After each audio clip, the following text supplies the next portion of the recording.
Now the last aspect in foundation aspect for us, compliance. I think this is not a new term, familiar term for all of you, compliance. We talk about a lot of compliances in our projects. How many of you got regulatory compliances in your project? Anybody has something regulatory, governmental driven, anything which is there? Yes. So there are some emission norms because of which we have to do a lot many projects.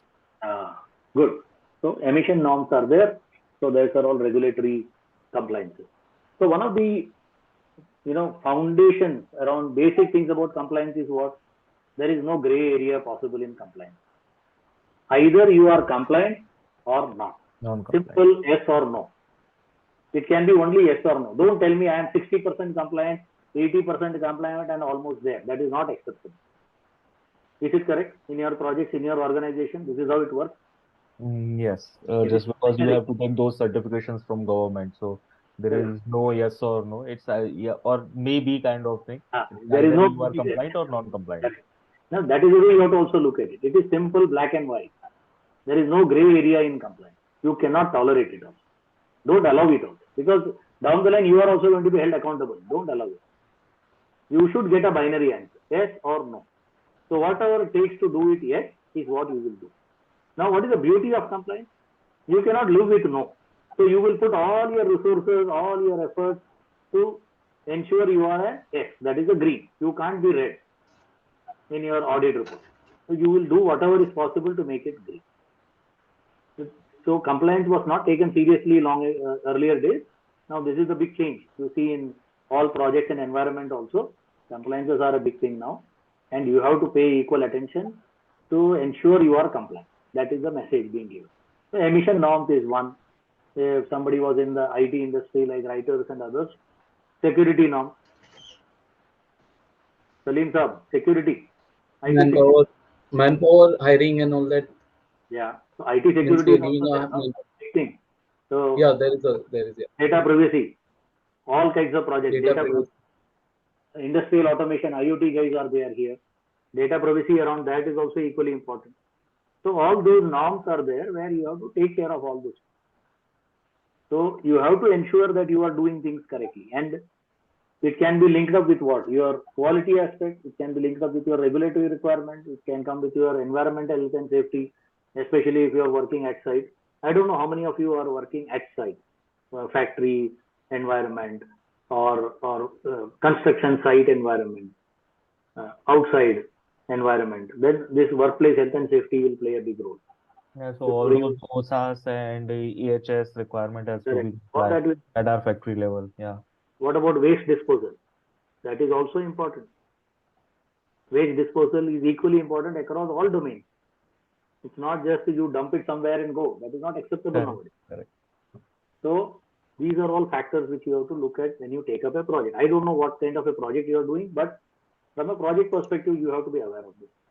Because the organization alone cannot be held responsible. Organization is nothing but a compilation of all projects, collation of all projects. So if each project takes care of their own issues, or the organization automatically becomes compliant. You must have seen ISO audits, CMM audits. So I find it sometimes funny. The organization says I am CMM compliant, ISO compliant. Whereas if we look deeper into it, some projects are not. Then the organization is not compliant. It is not possible.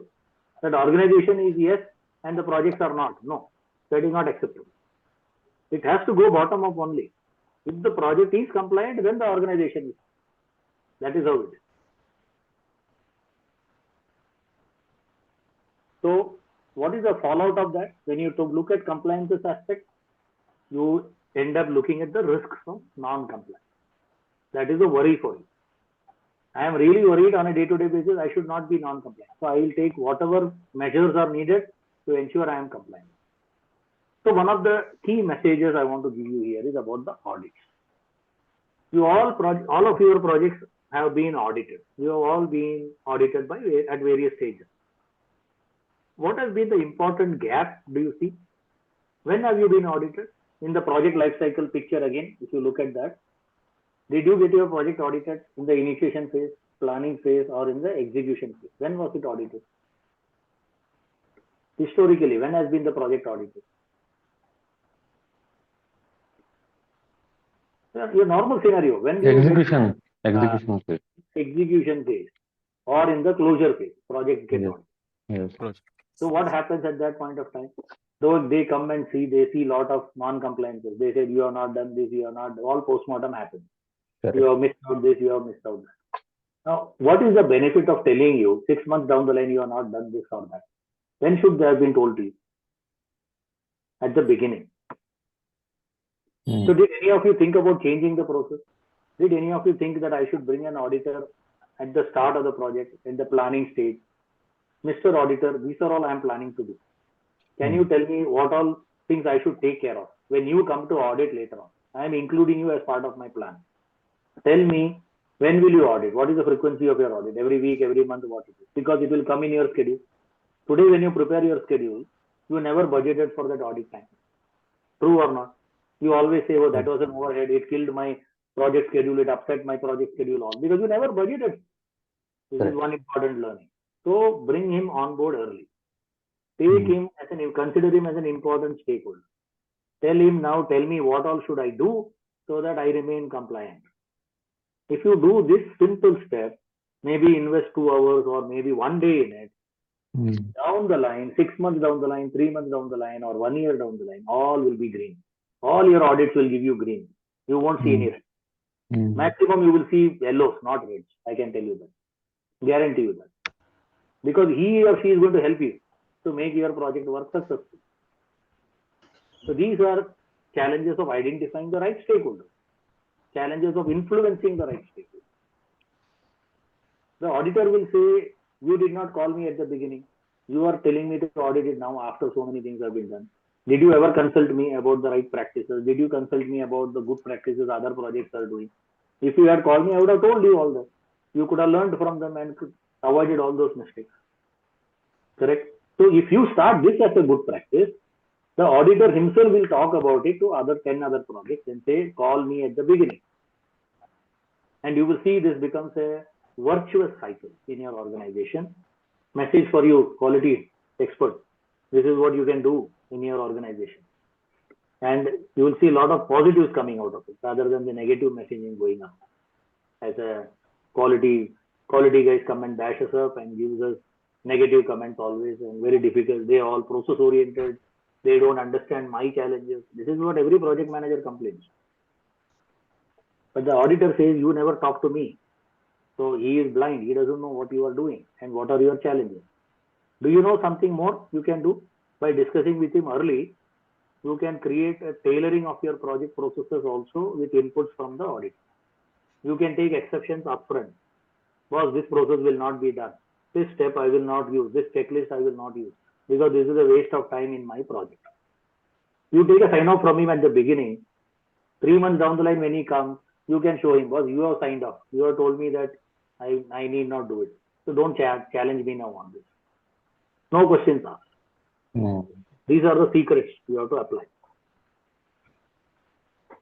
In our factory, we have a QAP, quality assurance plan, before the start of the project. Correct.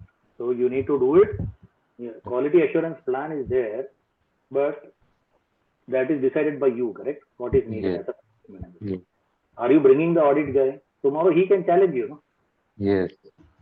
So I am telling you to bring him also. You define the plan and you share it with him immediately. Tell him, please sign off on this. Correct. This is my plan. You explain to him why you are doing it. If he is convinced, your problem is solved. Yes. You can reduce at least to 3 different checklists which you were unnecessarily doing. Your team will complain to you. Why am I doing, boss? This is waste of time. Correct? So this is the trick. Which people don't do. And we feel they are being unreasonable. They are pushing us hard and all that. This is our problem. Correct. So this is what Vivek was telling you earlier. Management issues. So who's responsible? Project manager. Yes. Manage तो काफी साल से कर रहे हैं लेकिन हाँ as per standard कैसे होना चाहिए बेसिकली मेजर जो ऑब्जेक्टिव था that was how we can apply those to pass that PMP exam I think उसके लिए काफी हेल्पफुल रहा सर मैंने ये बहुत लेट कर दिया सीखने के लिए I found it like that वैसे अच्छा because when I was doing the practical things. And if I knew this all these things, I would have been more fluent in all these terms and theories.